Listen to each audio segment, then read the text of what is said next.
You are now tuned in to the Windy City Benders podcast. This is WCBP. All right, it's another edition of the WCB podcast, part of the Hockey Podcast Network, presented by DraftKings. It's Jarom, it's Tanner. What's up, bud? Not much, man. What's going on? Not much. It's been a minute since we record. That's on me. I will fully take blame on this one. I mean, the weather wasn't that great, so weather wasn't that great, and I was telling Tanner before. I mean, I'm burnt out. I got burnt out on hockey from the stuff I do with this, the stuff I do helping out the Hockey Podcast Network. I work in hockey. Like I got burnt out in hockey a little bit. And I needed a little bit of a step back and charge there. So I will take the full blame on that. A lot has gone down in the 2 weekish since we recorded. And I wish it was good stuff that went down when we were gone. Yeah. Unfortunately. On the ice and off the ice. Yeah. Unfortunately. Man. I don't know about you, but for me, this was like the last couple weeks, especially everything that's going on since the town hall meeting and all that. It's been kind of like pulling teeth to be a fan a little bit of the franchise. Like, it's been a little difficult to be like, oh, I'm a Hawks fan. Like, it feels like surreal to me in a certain way because it's just like, how does no other team have any bad news? It should, yeah. At all this entire year. Like, who said it? Was it you or Noli in our group text? That's like when anything comes out about the Hawks, it's like, just God, please don't let this new article be bad.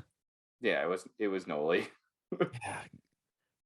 Yeah, here he goes. I'm afraid every time I see a news article about the Blackhawks. Yep. And I mean, so first off, I mean, this is two big things that happened since in our little break there. The first one I mentioned already, the town hall meeting. So Get this. The Chicago Blackhawks call a town hall meeting so they can start being very upfront and transparent with everything going on in the organization. Given what has happened the last year or so, they want to be upfront with what's going on with the fans and media and transparency. They kept saying this is a town hall meeting for transparency. Which is crazy because they were talking about being transparent before this whole season, before anything over the summer. This was like, transparency was a key thing they were going to go towards when they were talking about doing a rebuild before the start of the previous season. Yeah, when Sam Bowman went on that media tour, he kept saying, "Oh, we're about to be transparent we want to be transparent about everything that we're doing." Yes. Have you seen any of that transparency yet? No. Not really, but so I think we kind of see a reason why it's not that transparent as they keep saying. You can maybe see like who's the reason why it's not being taken so seriously. And unless you've been living under a rock or you've completely got rid of social media altogether and just don't watch TV. So we're living under a rock. The person that is probably holding up the transparency with this showed his colors at this town hall meeting. And that person is none other than Rocky Wirtz. Yeah. And I feel so bad because I said I was going to watch the whole town hall meeting because I'm sure there's some good things said and brought up there. Right. Danny you Wirtz would assume that like there was a bright spot in that at some point. The bar was set so low because social media went like exploded. What was that, Wednesday? Like Tuesday night or Wednesday night? Yeah, something like that. It was like the night of that really bad storm in Chicago. So I think that was like Wednesday night. But the bar was set so low from what you saw on social media. But after seeing the outburst from Rocky Wirtz on it, I just was like, I'm not wasting time on this because it was just so frustrating seeing him flip out. So basically what happened, if you didn't know, Mark Lazarus asked a question regarding what the team is doing to basically say, hey, what happened to Kyle Beach is never going to happen again.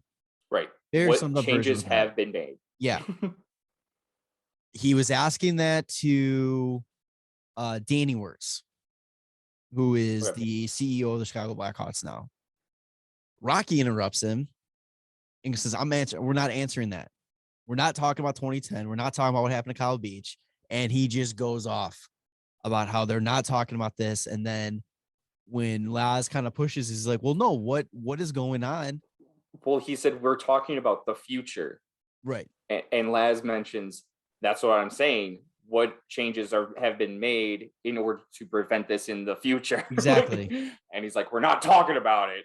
We're not talking about it. And then when Laz pushed him again, Rocky follows up with, he's like, we're not talking about this. This is none of your business. Yeah. So if you were in the organization, we would tell you, but you're not. So it's none of your business. Yes, it's none of your business to know what we are doing when we call a town hall meeting to discuss transparency of what's going on. But you ask a question and no, that's none of your business. What? He's very transparent about whose business is what. Like, what is going on there? Like, it was so. And even Laz said in his article, I didn't read it, I just saw bits and pieces of it. His article on The Athletic about it, like, that was very out of character for Rocky. Yeah. So it's like, what did he, like I jokingly said in our group chat, did he have too many sodas beforehand thinking it was going to be all softball questions so he can just, like, kick back, relax, and have some fun? I mean, it was a pretty softball question already. Like, the team has mentioned making changes to prevent these kinds of things in the future. It's like, okay, cool. What are the changes that you implemented? And then all you have to do is explain. But if that's the reaction, then, like, were any changes made? Like, are you just saying changes have been made, but nothing's really been changed at all? It's such a weird reaction to that. And then, oh my God, especially with everything that's been going on, like Bill Wirtz is known as Dollar Bill. Like, what's Rocky going to be known as?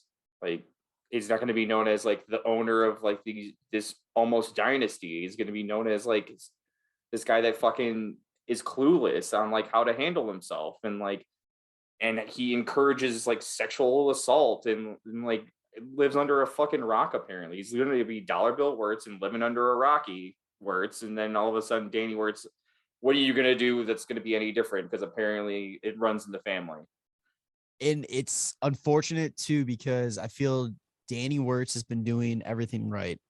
Danny Wirtz went up after, because then also after Lazarus was going, the next question was from Philip Thompson, and he kind of tried to clarify a little bit, because it might have got lost in translation a little bit, because Laz did kind of go on to like, when he started it, he talked about, Kyle Beach in 2010, this and this, and then asked the question. So maybe once, it's a very tough subject to talk about. I mean, even bringing up, like, everything going on that the Hawks had to go through and Kyle Beach had to go through and all that. I mean, obviously it's going to be a high tension situation when that comes up. But so that's why I think he automatically flipped out the way he did. And then Philip Thompson kind of clarified a little bit, and then he got ripped into. We're not talking about this, and this. So after the town hall meeting, Danny Wirtz did go up to Philip Thompson and didn't apologize, but he did say, hey, I will more than happily answer those questions for you guys. I mean, that's one of the things that I never understand. Like, I get, like, him not apologizing, because why do people have to apologize for other people? Like, if anything, Rocky Wirtz should be going out and apologizing. Danny shouldn't be cleaning up messes after him. Like, that's not going to make him look any better. Like, Rocky already looks terrible. Like, Danny just needs to take the reins, and then maybe next time, if they're doing a town hall and Rocky says some shit, Danny needs to be like, no, you need to shut the fuck up and, like, let me talk. Yeah. Because when he basically dismissed him from talking, it was ridiculous. Like, you can see how frustrated he was. He was just like, this is terrible. Like, this is not why we did this. Right. Like, it was just, and, like, the funniest thing about the whole situation, it's not a funny situation, but I did laugh when the first against Laz Rocky going yelling at Laz. You can see for a split second, Olchek just sits there and he looked so uncomfortable. Like, he's just like frozen, just looking straight at Laz, like just, dude, just stop it. Just let it go. It's just, you're like, when you're there, you got to be like, I can't believe this is happening. Like, how can I be a part of this if like the owner is saying this ridiculous shit? Oh man, I'm trying to find it too really quick because during the middle, so then on top of that, the Hawks had a game to play. They had to go and play against Minnesota right before the All-Star break. And in the middle of the game, they released a apology from Rocky for what Yeah. happened, which was the most. Did he even? It's a No, written apology. So like, 100% he didn't do it. Is it Yeah, written no. by him? They're like, okay, And Rocky, we're gonna handle this. Like, so here, I pulled it up really quick. It said, tonight at the Chicago Blackhawks town hall, my response to two questions crossed the line. I want to apologize to the fans and those reporters, and I regret that my response overshadowed the great work this organization is doing to move forward. We have the right leaders and the right processes in place to create a safe environment for our employees and players. All you had to say when Laz brought that up is that last line. right, and then We maybe have the give like a right leaders specific. and right processes in place to create a safe environment for employees and players. That's all you have to say, Rocky. And then Danny can step up because the follow-up question would be like, oh, well, what's in place? Right. Danny Wirtz, oh, I'm so glad you asked that, Laz. Boom, boom, boom. And this is a non-issue. This was the reason for the town hall, and it was set up to be basically a home run of like, hey, like these are the things that we've done. These are the changes. This is us being more transparent. And then he would, let's have this meeting. Don't ask me fucking questions. I don't understand what was going through his mind. Like, what did he think was going to be asked? Oh, like, hey, how do you think the team's doing this year? I don't. I mean, there's not a good topic to talk about there. Yeah. You have the Kyle Beach situation. You have this team sucks. You have this team that's looking for a GM at the moment and are pulling fucking duds and very questionable choices as their interview candidates, which we'll get into in a little bit. But it's like, I don't understand what they expected to happen or what Rocky was expecting to happen in that event. And if he can't take the pressure of what happened in the past, and that the fact that, let's be honest, that's a black eye on this organization that is going to be brought up about this team for years to come. No matter what we do, what this team does right to try to fix it and right the ship and prove that they learned from this mistake and how they're going to change. And so this never happens again. This is going to be associated with this team, and you're going to have to learn to deal with that. Those questions are going to come up, and you can't just flip out and say, no, we're not talking about this. That is none of your business. You can't do that. And if you can't handle that, it's time for you to probably step down as the chairman of the Blackhawks. Probably. Yeah, you probably need to be owner in name only. Sit back, collect whatever revenue. Enjoy the games from your box, whatever. And then it's like after that, it's this everybody, social media, hockey world is just looking for ammo on the Hawks. And it's just they keep shooting themselves in the foot and giving it back to them every single chance that they possibly can. Like hearing Gretzky talk about the Hawks that night and the whole situation, like that was there. I mean, that is pure embarrassment. Having somebody like one of the greatest players in the game, second greatest player in the game, talk about. Did you say second greatest? Yeah, second great Mario, baby.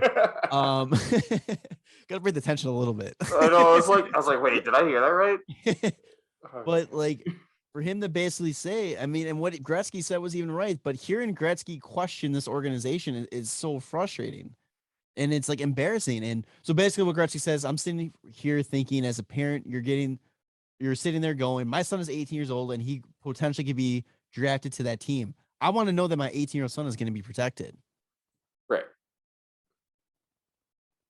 Why would you get so angry about that? Yeah. It's so ridiculous. Indeed. And now basically what that did is there was always rumors that there was more people out there that were affected by everything that happened 10 years ago, 12 years ago now. 12 years ago. and that there was potentially going to be more John Does out there. There's going to be more lawsuits pending against the Hawks for this. Now you just gave them ammo to completely go for it. Like Kyle Beach gave them the motivate, like the will to it. Like it gave them like, hey, I can talk up, I can do something about this. Yeah. Seeing Rocky clearly not he made it okay for the others to come out. right. Like he stepped forward and opened the door for others. And now Rocky just gave him the ammo and be like, fuck these guys. Yeah. I'm going after them. And it's starting to happen. And what broke last night was apparently in November, the Chicago Blackhawks fired longtime athletic trainer for the Ice Hogs after a report of sexual harassment. Was it 2014? Yeah. It went back to. So they fired him. And here's the thing that people are missing about this story. They see the headline, oh, another sexual harassment thing. The Blackhawks didn't know about this one. Right. It was unreported. The whoever it happened to, I don't know if it said it was a player or whatnot, but whoever it happened to didn't say anything about it until they saw the whole Kyle Beach situation go down and saw like the Lock and Jenner report. And then they came forward, which happened to be like late October. And then it says that the head athletic trader, it was reported to the Blackhawks on October 27th, 2021, and says that the Hawks adhered to their new protocols and procedures, and they suspended Mr. Jones, who is the athletic trainer, and they did an investigation over 5 days, and then after concluding the results to be like follow what the person had basically have the allegations, like they confirmed them. Yeah, they terminated him right away. So it was a 6 day it was within like 6 days to a week from the Hawks learning about it to the team taking action and doing the right thing. Yeah. So this is part of what their new things that they put in place, like their new protocols and like keeping players safe and taking these things very seriously. I'm not sure if the Hawks put out this or how it got known to the public though, but if that's part of like the transparency and after like the town hall talking about transparency and like that's why this was brought up, I don't know. I don't know where it is super weird though that that February 6th this came out and he's been gone since November, and it's just been kind of, I think it must have been very calculated. I mean, like they were like, boom, we got some bad press right now because of the transparency. Well, here, look at this is what we're doing. Right. Not saying that they were holding this for this type of situation, and if they were, Jesus Christ, if they think like they realize this is what's going to happen. But going back to Rocky real quick, I totally forgot that Bettman talked about it at All-Star Weekend. Basically said that he did not intend to discipline Wirtz, calling it a moment of frustration. He said the most unfortunate thing about it is it's completely inconsistent with all the work the Blackhawks are doing. A lot of personnel have left.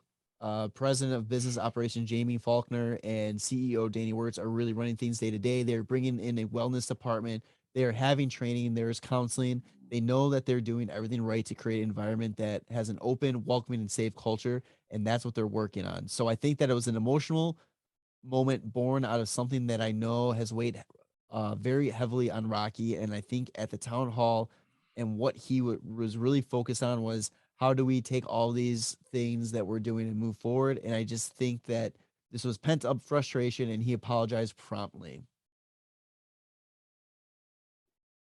I still don't think that gives Rocky the right. No, it makes sense. It does make sense, and it's understandable to be frustrated. Like we said, this is something that's going on, and you're gonna have to deal with. But he just shows that he can't handle this right, and regardless of what you're doing, I mean, you can't do it. And I think right there, boom, that's again what Bettman said. If Danny Wirtz was able to say that, we have counseling, we have a wellness program, we have this. It's a non-issue. It's a non-issue discussion. Like It was, there was a lot of ways to handle it a lot better than the way he did. And then I'm gonna go on a quick little rant too, because I see this with every time I see a Hawks post, and I'm getting really tired of it. Not just on Hawks posts and everything, but people that go and say when anything the Black gets posted about the Blackhawks and they comment, "Oh, poverty franchise," or "classic Blackhawks L," or like or I mean, that's classic. just the fucking cool thing to say on It's social so media at the time. Like stupid. it's dumb. I am I mean, so over that. anytime there's any news about like Toronto getting losing a game, it's all the old shit's brought up that Toronto hasn't won a cup since '67. They can't get out of the first round. They fucking It's 3-0 so in the dumb. lead. It It's is the so worst lead in hockey. It's like it's all old shit that just going to happen over and over again because people just regurgitate all dumb shit. But yeah, it's very old to see every time. especially when it's the Hawks. But you know what? Hey, grow up. Think of something better. Come on, grow up. I mean, the Hawks need to be better too. Oh, The Hawks are better. This wouldn't be 100%. happening.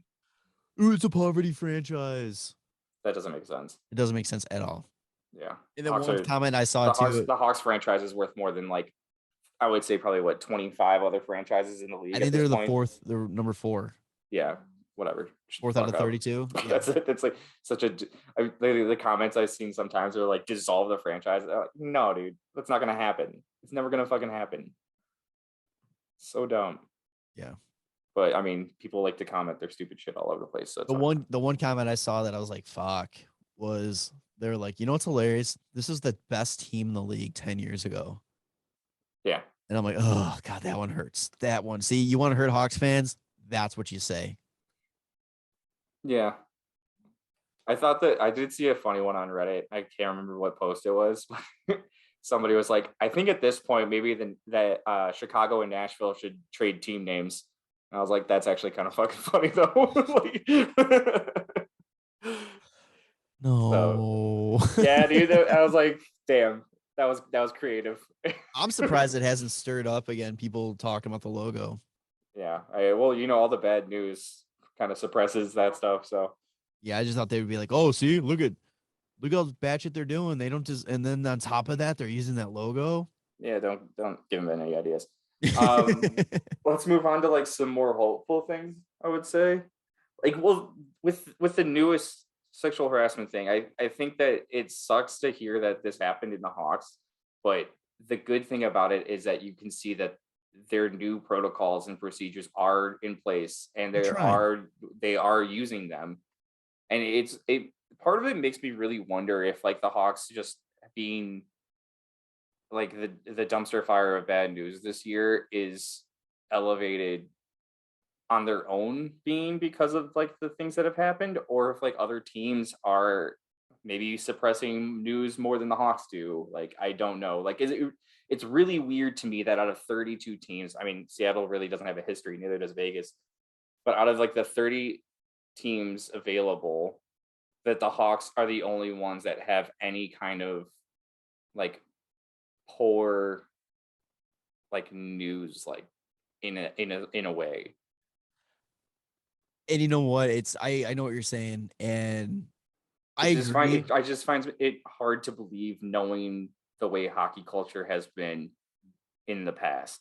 I think the problem is that every team I think's got their skeletons in their closet about what's going on. Yeah, that's the term I couldn't think of. Yeah, and I think the problem is the Kyle Beach one was so bad that it kind of, a lot of teams are like, okay, well, we're not there. We're not that bad. And I think that it's going to be, I think it's a matter of time. I kind of said this when the whole Kyle Beach thing first happened, was that in all 4 major sports, I think you're going to start seeing a change. And I think Kyle Beach gave the voice to the voiceless. Yep. And the courage to all of them to be like, you know what I went through wasn't right, and it's time to step up.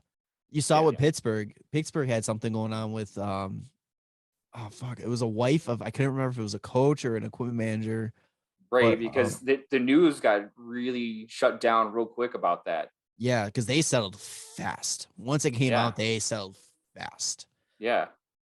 Because that was the time. They didn't keep that in the news that long. Right, because that was like when all this went down, they were like, oh, well, this is coming out of Pittsburgh now because Bill Guerin was supposed to be the GM of Team USA. And then they were like, okay, Yep. well, Bowman stepped down because of this. Now Bill Guerin might have to step down because of it.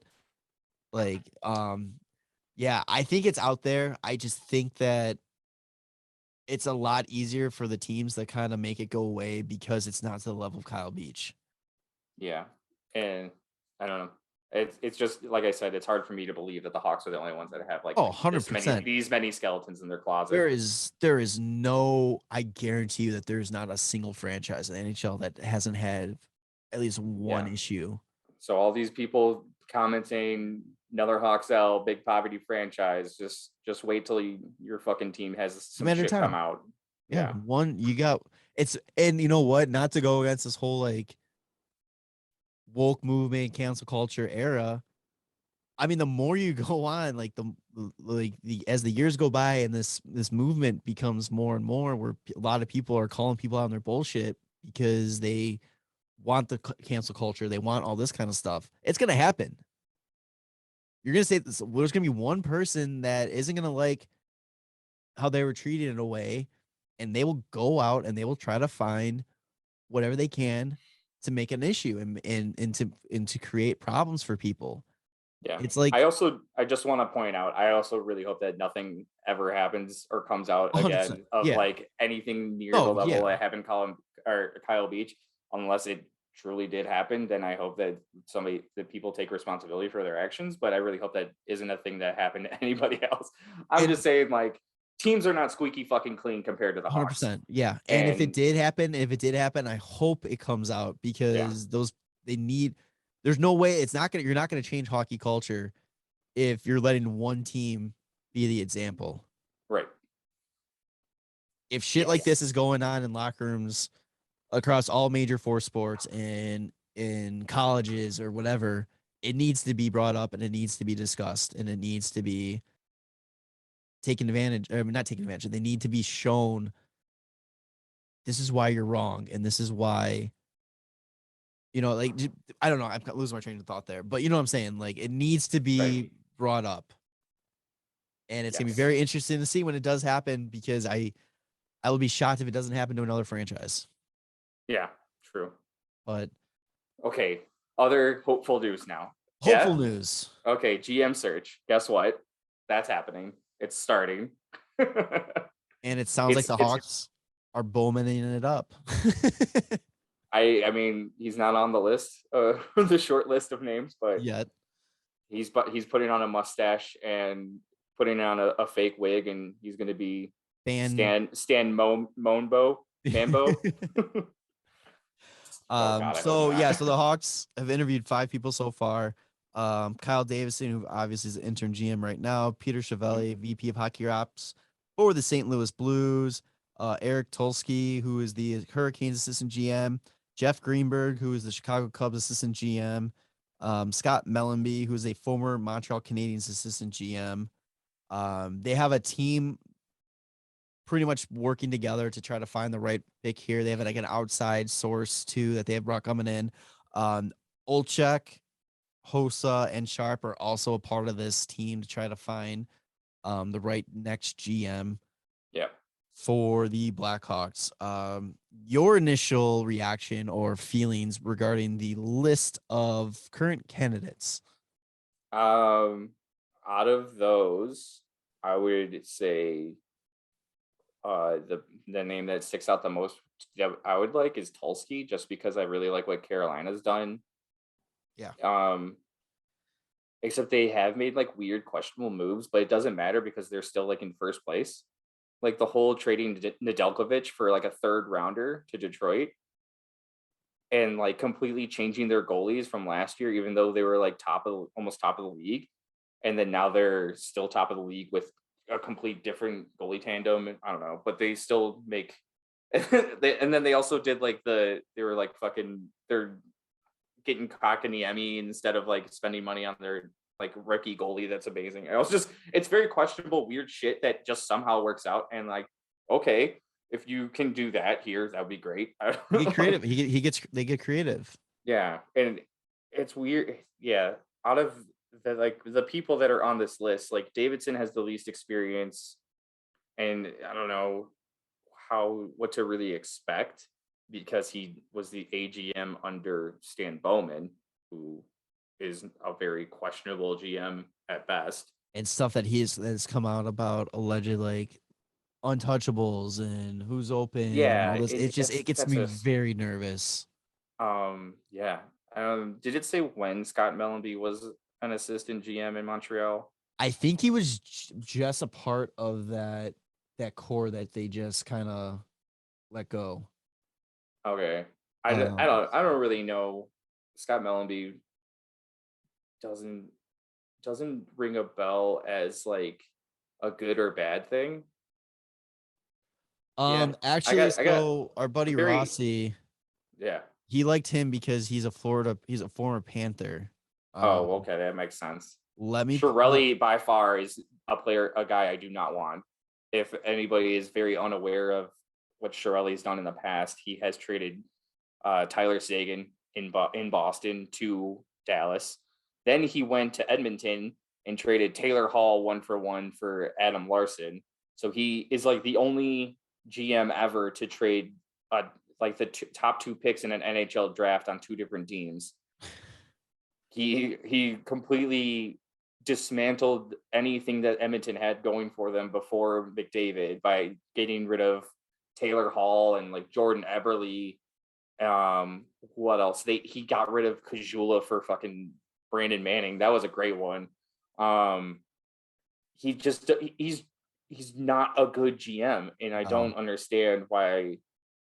It's like the Hawks are like, oh, you know who has GM experience? It's Peter Chiarelli. But don't fucking do that. Like I said, that Like, would be a very like Bowman-esque move. yeah, I think it's one of those things I saw too. Somebody mentioned was Here real quick. Here's what Rossi whoever said. wait, it was whoever they do pick, you can always go, well, thank God at least it's not Chiarelli. And like that's the whole reason they fucking have interviewed him, is just so you can go, thank God that it's not Chiarelli. Yeah. So Rossi real quick said about Mellenby, has some charisma, speaks well in front of media, etc. Hawks could use a guy like that. Yeah, that would be good. So he kind of seems like he'd be a good like hockey op type of guy. Like That's the other thing too. Like former players that do well in the front office is something I like better, because like who are some of the best GMs in the league right now? Steve Yzerman, Joe Sakic. yeah. Like the guys that have played good careers in the NHL tend to get more respect from the NHL players on their team because they've been there. I think Taves is gonna be, I think, an awesome GM. Yeah, eventually. I think he'd be a good GM. I mean, working your way up though, like he's not gonna just step in and be like he would like go through the ringer of like positions of whatever hockey scout, not scout, like hockey ops and stuff like that. Mellenby was the assistant GM of Montreal from July 30th, 2014 until November 27th, 2021. Oh wow, he was there for a while. And he resigned on his own. Okay. Wait, till when? 2021? November 27th. Oh, so recently. So he was their AGM when they made it to the cup this past season. Okay, cool. Well, that's awesome. I wonder if he quit because they were so fucking bad. Yeah. I would say him and Tulsky are top of my list. Chiarelli, no. Davidson, like I said, his experience is under Bowman, so it's questionable at best, especially with what you said with the untouchables.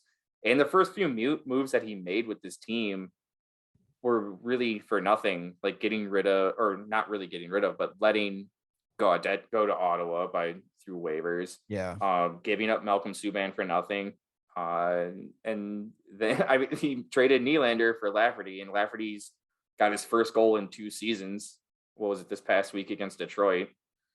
I don't know. It's just an unimpressive move. I kind of see with him going like the Derek King role. Like he's not going to go back. He's not going to get the full-time job, but he's not going to be gone. He's just going to go back. Yeah, he might just go back to being AGM. Yeah. Yeah, I can see that too. He's still a young guy too. I think he's like in his 30s. So Yeah, and people are talking about he's a Dubas type of guy. Like he yeah. potentially has that. I mean, he's got that potential, and it's like, you know what? If that's true and he can hone his craft a little bit, it's like maybe down the line. But yeah, Yeah, I mean, Kyle Dubas is great and all, but that team still hasn't gotten out of the first round. So I don't know exactly how great he is. You know, it's just a lot of hype because he's a younger guy as a GM. Until they win the cup, I'm not saying Kyle Dubas is a great GM. I mean, he signed what, he's got 3 guys signed to over $10 million without a second round appearance. So that doesn't sound that great to me. that's fair. That is extremely fair. And then the last guy was that Jeff Greenberg, who's the Cubs assistant GM, which, okay. I like the idea of interviewing somebody outside Outside of of, hockey, but I yeah. hate the idea because of like what I said. Who are the best GMs in hockey right now? Yzerman, Sakic. I like, if you could argue anybody else, I'd love to hear it. Unless But he's got some sort of hockey background, like it's too much unless he's a really good numbers guy and he can really like master the cap and all that kind of stuff. But and then it's like then you need a good assistant GM that could kind of like, but I mean that's usually the assistant GM, isn't it? That kind of like the moment we've been waiting for since September is finally here. In honor of the big game, DraftKings Sportsbook, an official sports betting partner of Super Bowl 56, is giving all new customers 56-1 odds on either team. Bet just $5 and get 280 in free bets if your team wins. DraftKings Sportsbook is now live in New York, meaning you can bet from almost a third of the country. If Sportsbook isn't in your state yet, play DraftKings Daily Fantasy Football Contest for Super Bowl 56. New customers can get a free shot at $1 million in top prize with your first deposit. Download the DraftKings Sportsbook app, use promo code THPN, and get 56-1 odds on either team. Bet just $5 and get 280 in free bets if your team wins. That's promo code THPN at DraftKings Sportsbook, an official sports betting partner of Super Bowl 56. 21 and older. Minimum age, location requirements vary by jurisdiction. See DraftKings.com/sportsbook for full list of requirements and state-specific responsibilities, gambling resources. Void where prohibited. Gambling problem, call 1-800-GAMBLERS. In Texas, call or text the TN Red Line 1-800-899-9789. In Connecticut, call 888-789-7777 or visit ccpg.org/chat. In New York, call 877-8 Hope NY or text Hope NY 467-369. Control salary cap and all that. And really I like don't know. crunches the number. I think that just depends on how they want to play their roles. But yeah, that's, I would say Mellenby would be a good top of the list of the 5 that are there right now. Yeah. I don't know. I was trying to look to see if they have any like announcements of any more people they're talking to, which I'm sure they will. They've been coming out with them. Chicago Bears style. Like they're just, oh, we've completed an interview with so and so. Yeah, letting you know. Just so you know, we've I would love to like hear more about like who they're leaning towards or something. Like if there was anybody leaking any kind of news, that'd be really funny. Yeah.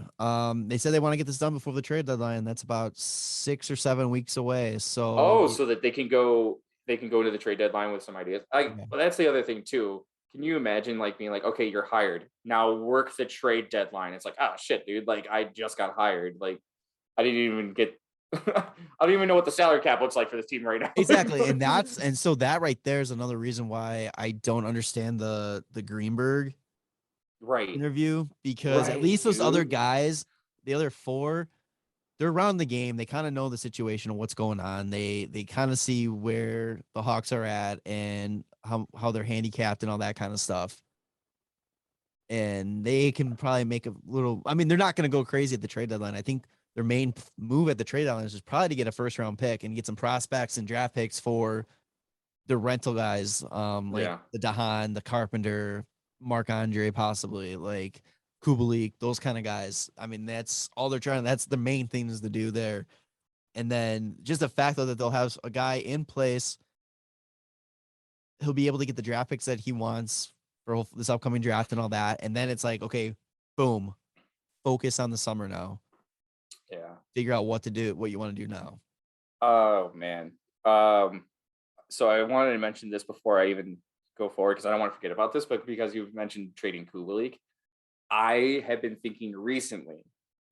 So let's say we trade Kubalik and we get like a bit of cap space from like guys that we get out of here.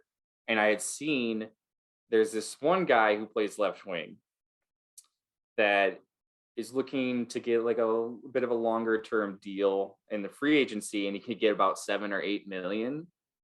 What do you think if we end up getting rid of Kubalik? But what if we got like JT Miller in the offseason?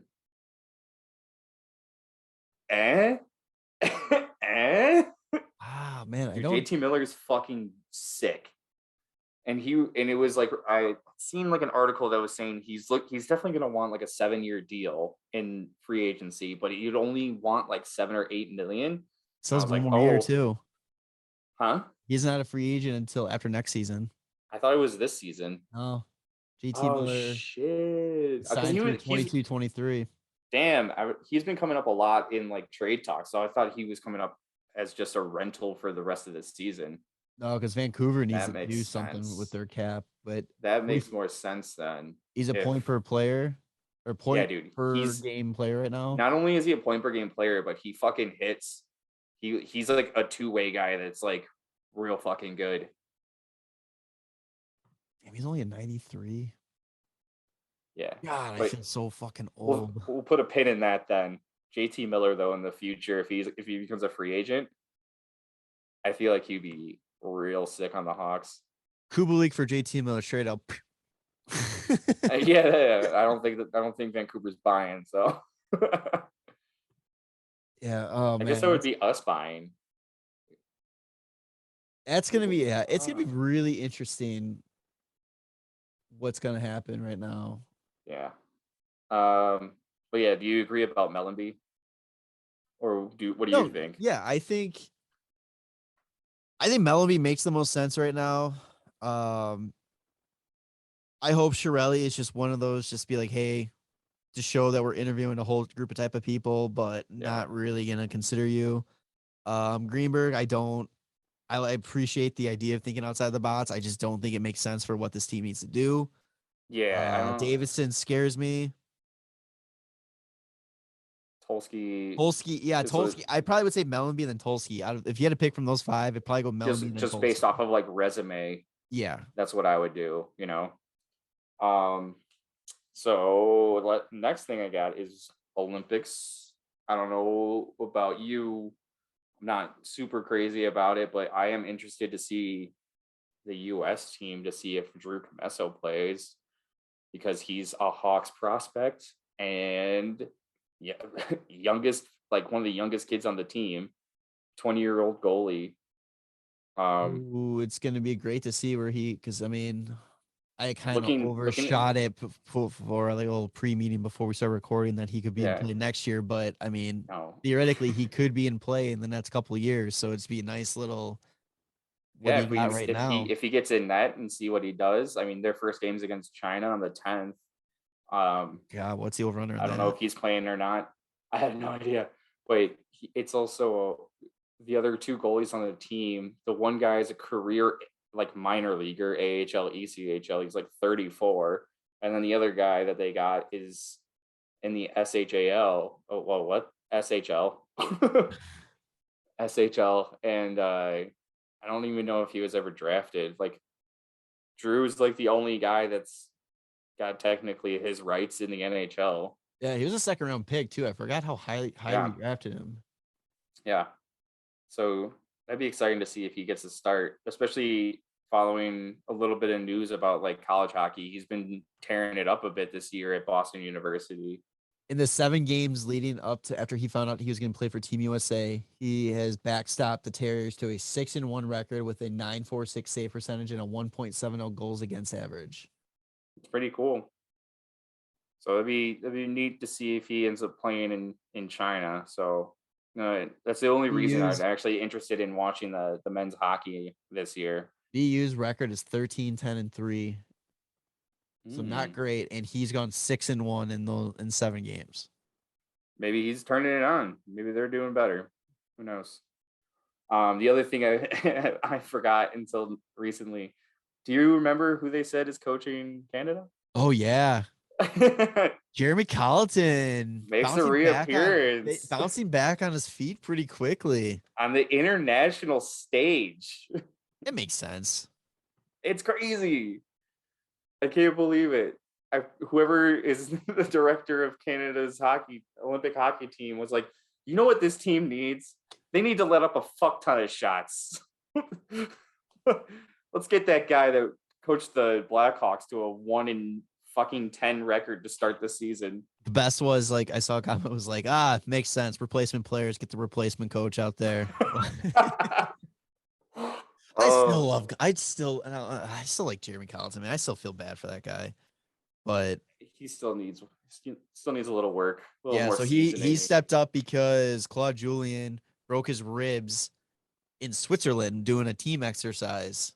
Okay. And he was ruled that the doctor said that he shouldn't be traveling.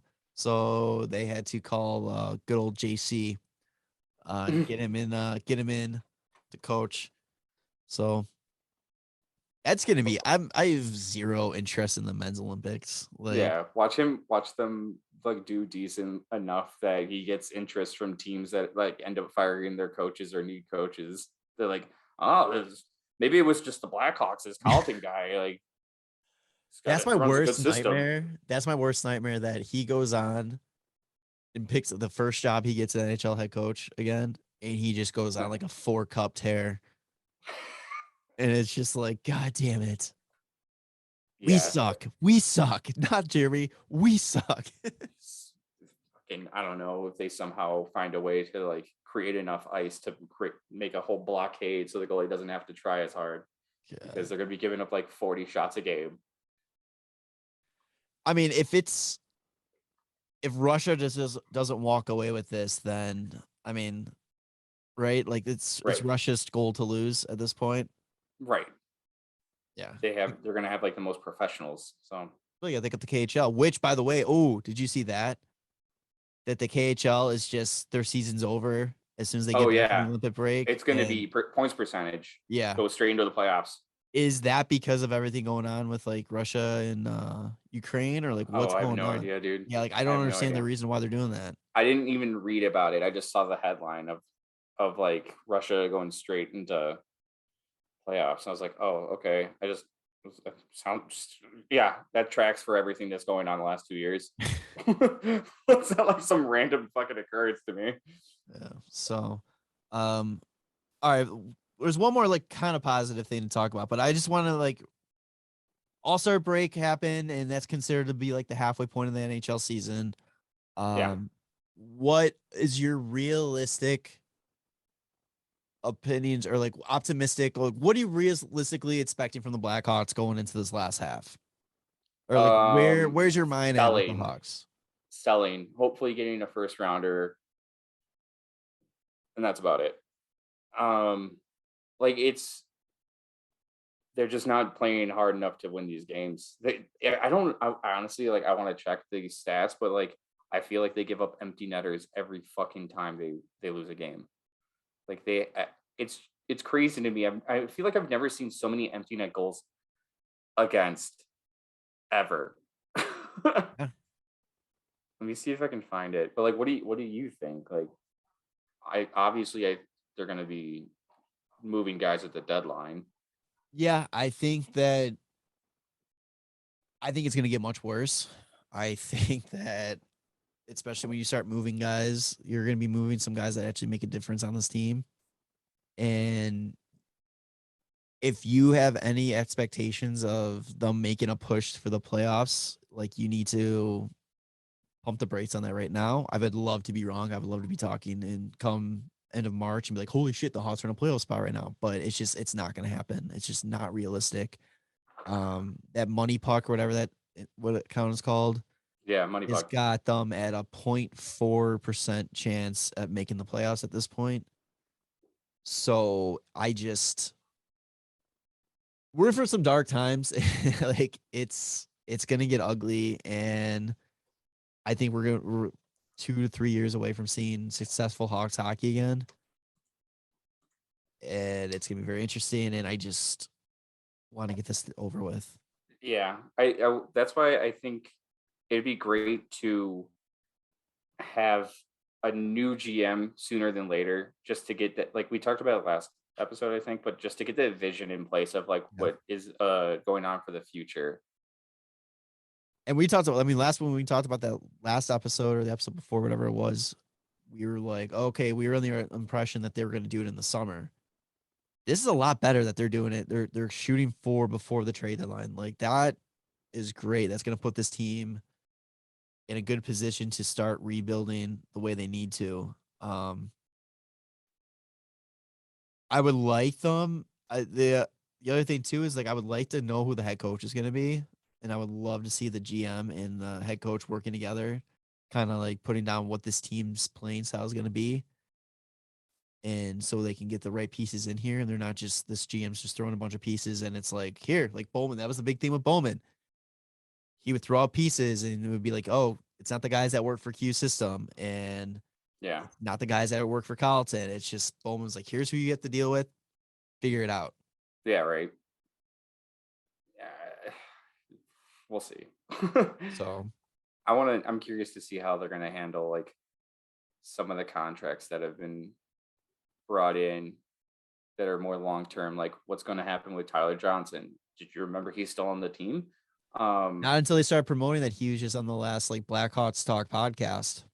Oh, nice. Yeah, I would love to see him out there, but yeah, I think that sucks that he hasn't really gotten to play since like October. Yeah, just like what's going to happen for the future. I would love to know. I feel like we have an idea of like what the future should hold, like be. and its The name is the Brinket Brinket. Doc, the Brinket Doc Jones. Like, Yeah, it's going to else? be really interesting because I mean, like you said, next year, Kane, Taves, the Brinket. Who else important? I don't know. I guess those three are probably the most important. I mean, those three are up. Yeah, we'll see. Yeah. So, speaking of Brinksy Cat, Yeah, participating in his first All-Star game this weekend. that's right. He paid homage to the Hangover in the Breakaway Challenge, dressing up as Zach Galifianakis and had Derek Galifianakis. Galifianakis. Had Derek Carr throw him a football and scored with that. I was confused about the whole thing. I don't understand when that became such a shit show. Like that was ridiculous. I didn't watch the skills competition, but I saw bits that and highlight, pieces. The Jack I was Hughes like, thing to me was very stupid. The magic trick and pull out a little kid and the little kid goes and scores. Like I thought that was so dumb. oh really? Well, that was a Zegers, that makes sense for like yeah, Vegas. Zegers was awesome. You Zegers saw was that. actually skilled. He Skills lost. competition. He still lost. I know. All right. So here's the funny thing. I heard that he lost. I saw his goal, and I was like, "Who won?" And they said Petrangelo won. And I have not seen I haven't what seen he's done anywhere. Me and Noli actually we went golfing like in one of those indoor simulators on Saturday, and I was asking him, I'm like, what happened? And what he explained, he's been basically he brought out like the Vegas drum line and all this kind of stuff. And the reason he won was John Hamm was one of the judges, and he held up a 1 and a 9. So they gave him 19. So like they were doing like a scale of 1 to 10 was for the score. What? Yeah. So John Hamm I held mean, up a 1 and a 9. Like it doesn't matter, but it's it like, doesn't. Yeah. but It's just Zegers, weird. like that was unreal. Yeah. Unreal.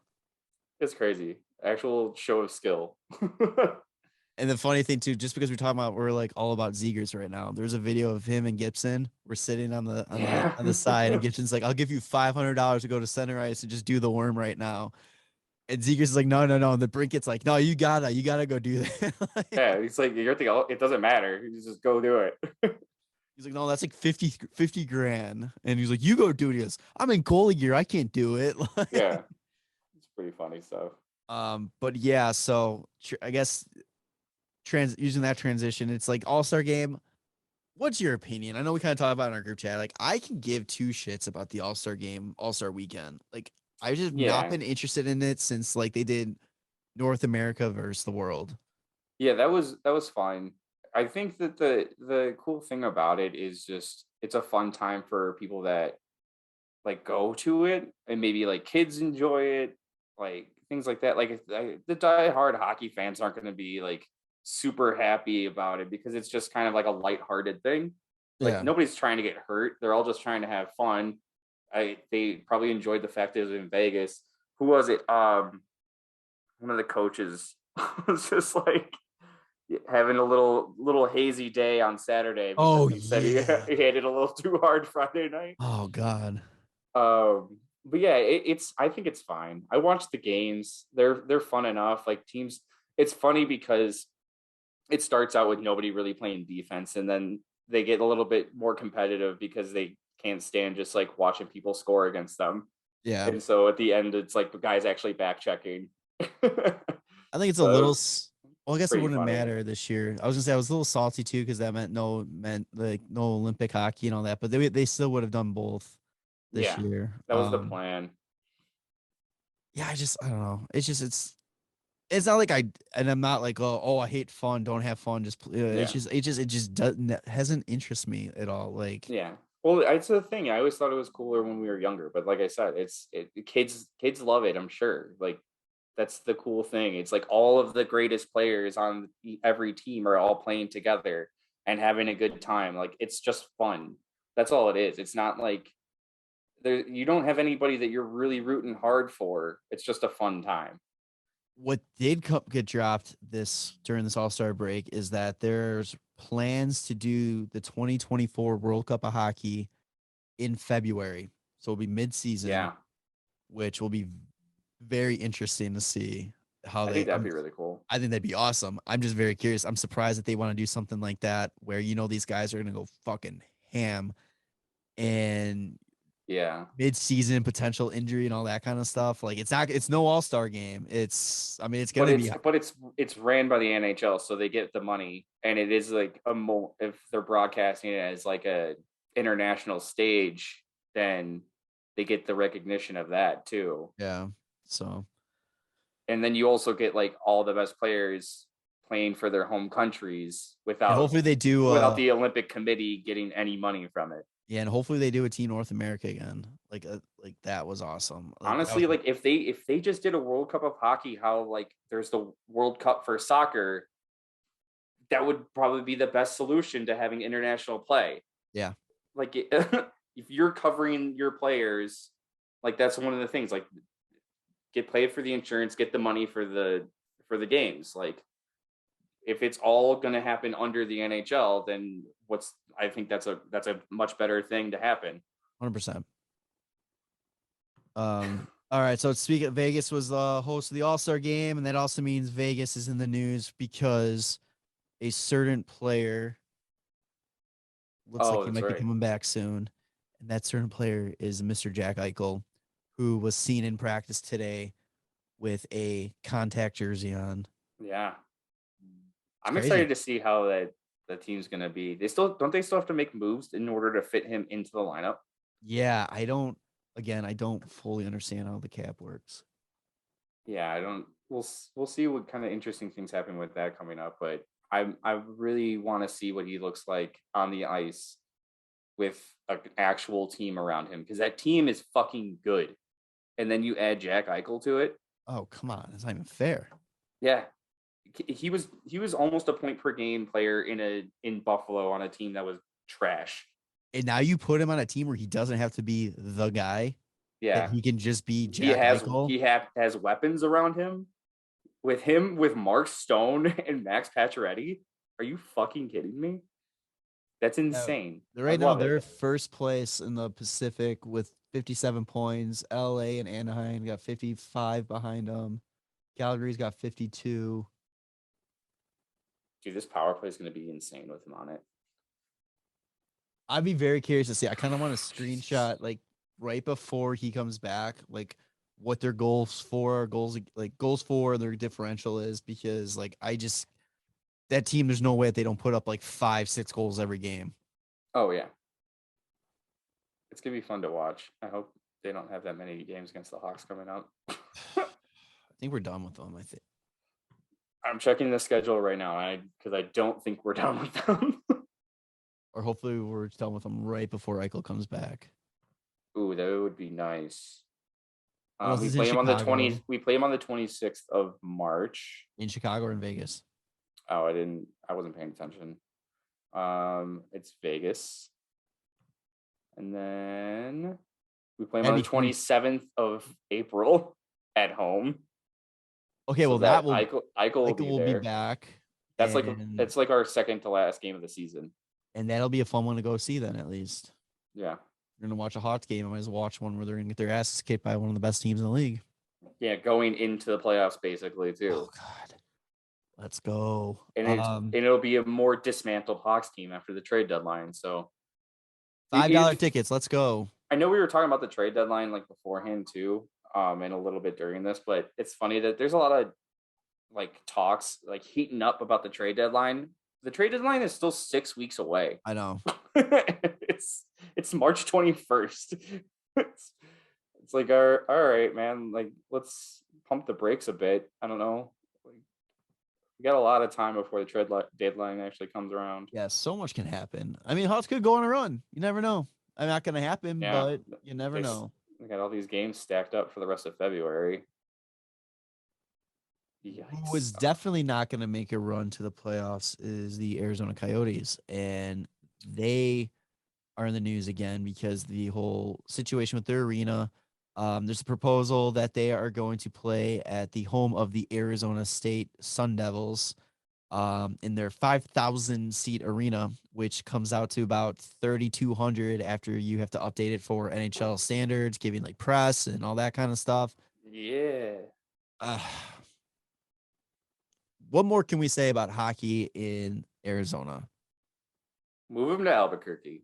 It's not going to happen. Like, this team, why are they forcing this so bad?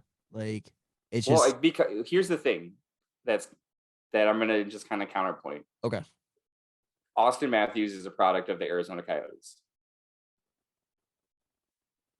Okay. I still, like, that's still not enough. Like, participation in youth hockey alone in Vegas, which is a newer market, has skyrocketed since the Golden Knights have started, and participation in youth hockey in the Southwest has skyrocketed since Austin Matthews has joined the NHL.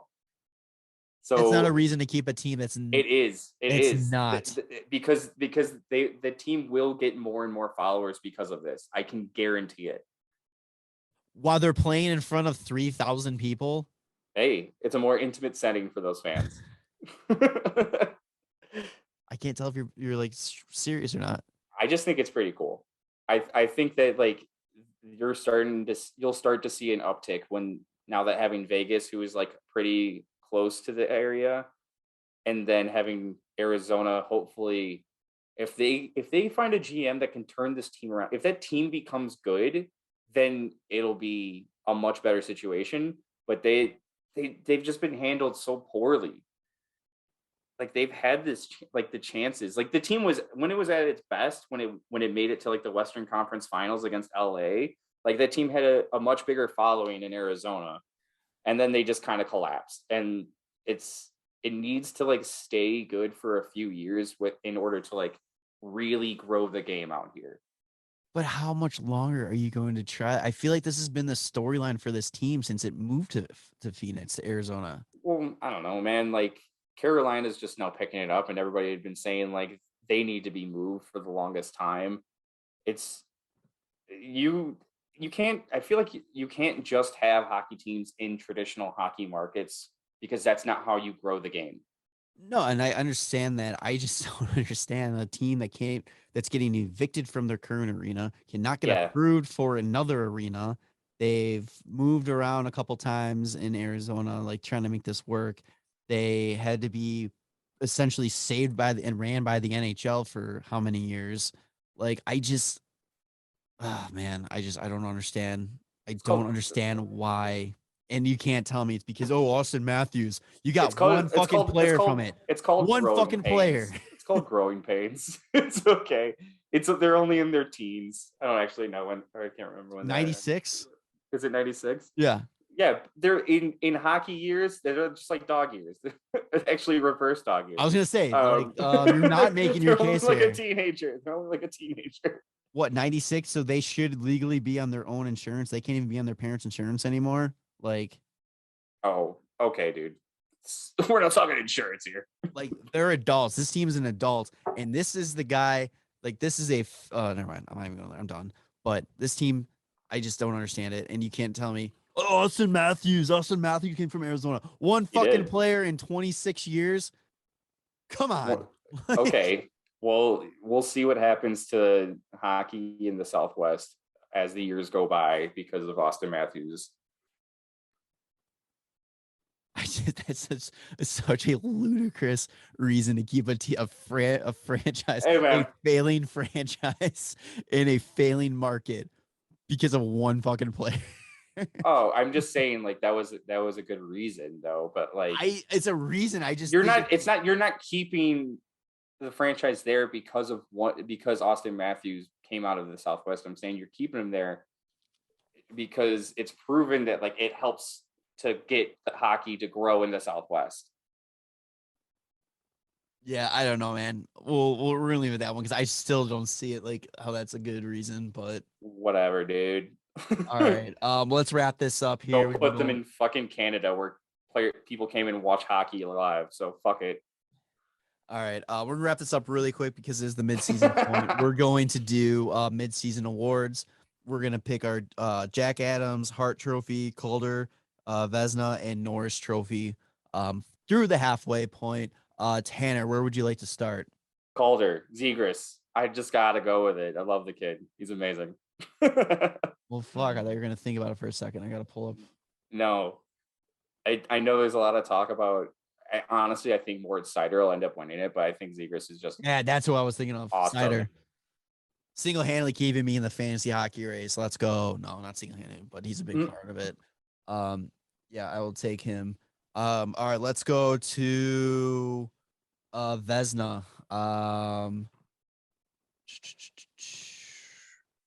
I'm just going because it's insane what he's doing. Markstrom with 7 shutouts so far. Kind of willing that Flames team into playoff contention still. Shesterkin. He's got an insane save percentage and wins. That team is dynamite because of him too. He's got the highest save percentage for goalies that have played like 25 or more games, I think. The highest save percentage on the NHL right now is Billy Husso, who's in St. Louis, who's taking over Bennington's job, which I think is hilarious. But he's only played like 15 games and he's got a 9.41. But Shesterkin has almost 30. He's at 29 games. He's got a 9.37. Like that's insane level of fucking goaltending. Playing real well, man. Yeah, where are you going next? Well, I want to let's go Hart. Hart? Yeah.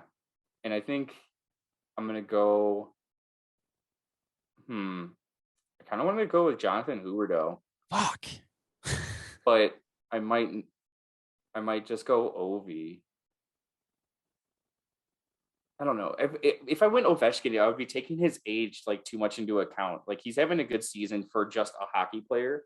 He's having a great season for a guy his age. And I think, that's going to be considered. Right? So I would say Huberdeau. He's top of the NHL right now in points, but he's got 5 games on Draisaitl. I just never think that Draisaitl and McDavid should get the Hart because they play together. Yeah. If they were on different teams and they were in top 3 in points still, like then I would clearly go for one of them.